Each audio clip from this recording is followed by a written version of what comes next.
What about something like database cleaner? Now, so database cleaner in Rails, it's a gem that will, after each test, and there's different settings, but essentially it lets you put data in, and then after each test, it gets rid of that data.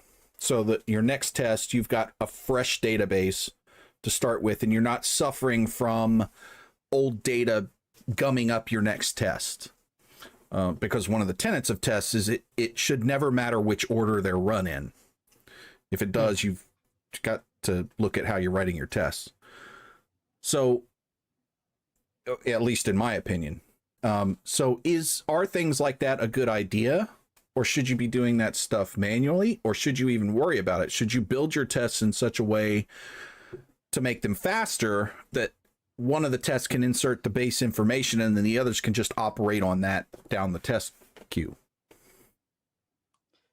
Well, I mean, I guess my opinion is it's kind of up to how you want to handle it. I mean, because you could do it,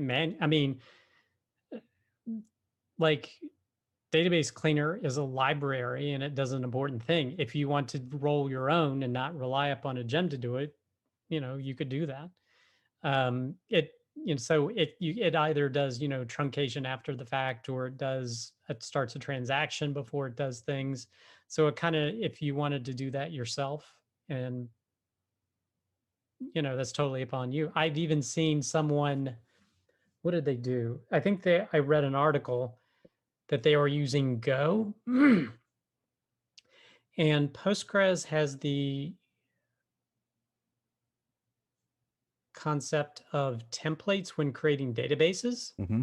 So what they did is they set up a template database, and presumably it had a fixtures equivalent in it. So a lot of the test data that needed to be run for each test was in there.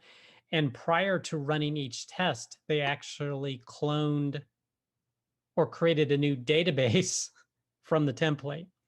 That seems awfully heavy to me, but that's another scenario of getting a clean database because you're just doing it. And it seems heavy, but essentially the point they made, well, it's just a file operation, just to copy a file essentially.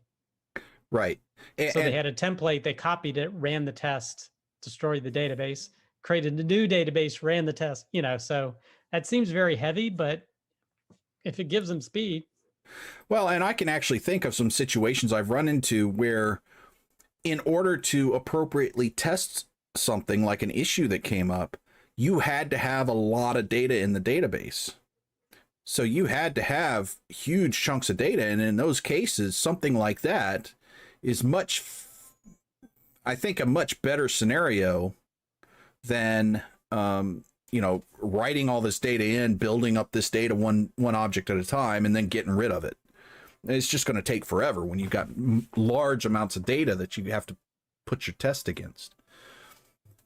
And in that case, I think that's I would kind of classify that as kind of a quasi fixture. It's not fixtures in the traditional sense, because most of those are just written in, something like the language that you're in, like Ruby or something like that, or they're an ASCII file or some kind of thing.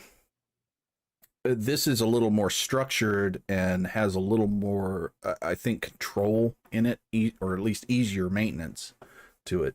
So, I mean, I think in some cases, especially large data cases, that's probably a good compromise between the two. Yeah. But again, going back to,